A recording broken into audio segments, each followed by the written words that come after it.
کلام مقدس متی رسول کی انجیل اس کا 28واں باب، یسوع کا جی اٹھنا۔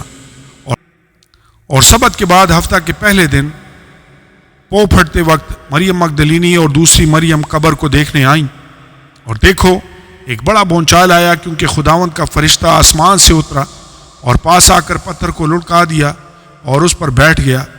اس کی صورت بجلی کی مانند تھی اور اس کی پوشاک برف کی مانند سفید تھی، اور اس کے ڈر سے نگہبان کانپ اٹھے اور مردہ سے ہو گئے۔ فرشتہ نے عورتوں سے کہا، تم نہ ڈرو، کیونکہ میں جانتا ہوں کہ تم یسوع کو ڈھونڈتی ہو جو مصلوب ہوا تھا۔ وہ یہاں نہیں ہے، کیونکہ اپنے کہنے کے مطابق جی اٹھا ہے۔ آؤ یہ جگہ دیکھو جہاں خداوند پڑا تھا، اور جلد جا کر اس کے شاگردوں سے کہو کہ وہ مردوں میں سے جی اٹھا ہے، اور دیکھو وہ تم سے پہلے گلیل کو جاتا ہے، وہاں تم اسے دیکھو گے۔ دیکھو میں نے تم سے کہہ دیا ہے۔ اور وہ خوف اور بڑی خوشی کے ساتھ قبر سے جلد روانہ ہو کر اس کے شاگردوں کو خبر دینے دوڑی، اور دیکھو یسوع ان سے ملا اور اس نے کہا، سلام۔ انہوں نے پاس آ کر اس کے قدم پکڑے اور اسے سجدہ کیا۔ اس پر یسوع نے ان سے کہا، ڈرو نہیں، جاؤ میرے بھائیوں سے کہو کہ گلیل کو چلے جائیں، وہاں مجھے دیکھیں گے۔ پہرے داروں کا بیان۔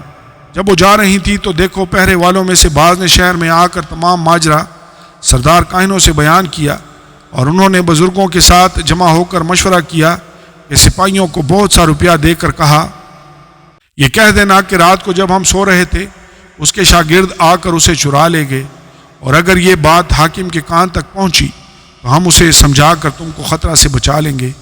بس انہوں نے روپیہ لے کر جیسا سکھایا گیا تھا ویسا ہی کیا، اور یہ بات آج تک یہودیوں میں مشہور ہے۔ یسوع اپنے شاگردوں پر ظاہر ہوتا ہے۔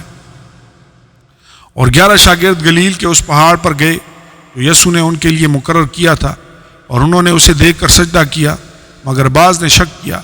یسوع نے پاس آ کر ان سے باتیں کی اور کہا کہ آسمان اور زمین کا کل اختیار مجھے دیا گیا ہے، بس تم جا کر سب قوموں کو شاگرد بناؤ، اور ان کو باپ اور بیٹے اور روح القدس کے نام سے بپتسمہ دو، اور ان کو یہ تعلیم دو کہ ان سب باتوں پر عمل کریں جن کا میں نے تم کو حکم دیا، اور دیکھو میں دنیا کے آخر تک ہمیشہ تمہارے ساتھ ہوں۔ آمین اور آمین۔